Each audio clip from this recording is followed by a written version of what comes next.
C'est tout à fait ça. Voilà pourquoi il est important que cette fédération puisse voir le jour. Parce que nous sommes vraiment dans une situation où nous ne savons plus donner de la tête, surtout dans le social. Parce que de base, avant tout, nous sommes humains, gabonais, et nous sommes des personnes qui avons des charges extrêmes. Certes, nous avons choisi le métier de DJ, mais il faut que nous soyons officiellement reconnus comme le peintre, comme le sculpteur, comme ceux qui sont dans le théâtre.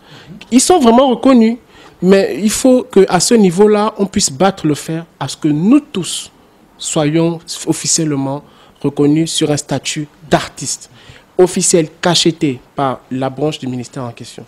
Si nous ne le sommes pas, ça va faire déjà un bon bout de temps et nos petits frères derrière qui vont venir diront mais la génération de ceux qui ont précédé les aïeux, qu'est-ce qu'ils ont fait?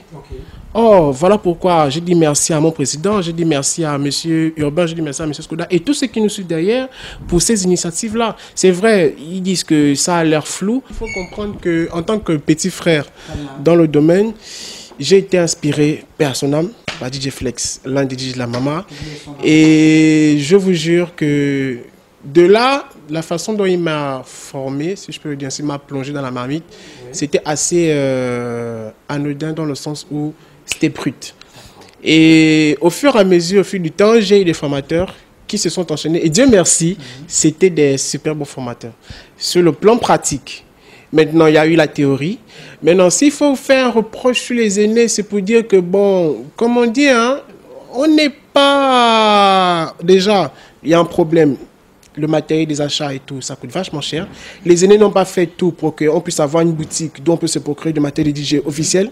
Parce que si les aînés qui disent qu'ils ont voyagé, ils sont allés de gauche à droite, ils devaient savoir que, bon, le Gabon a un souci, on a un problème d'achat matériel. En tant que nous, nouvelle génération, il faut que nous puissions nous rendre chez les aînés en disant que, bon, comment avez-vous fait pour acheter telle platine, telle table à mixage, tel casque? C'est à base de je te refais signe, je te refais signe. Bah non. Et à l'époque, il n'y avait pas l'extrême Internet comme aujourd'hui.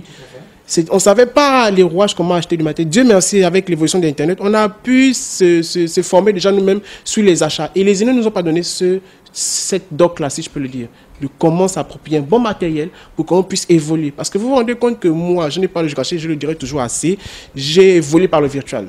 C'est-à-dire ordinateur, clavier, j'ai grandi dans ça. Et Dieu merci, avec ma persévérance et la rage que j'avais, je suis quitté de ordinateur à platine, tout en regardant les aînés, comme on dit. Mais la seule chose que je nous demande aux aînés, c'est qu'ils n'ont pas eu à réfléchir sur la fédération. C'est sur ça où moi je peux taper du doigt. Mais sinon, le reste, ça va.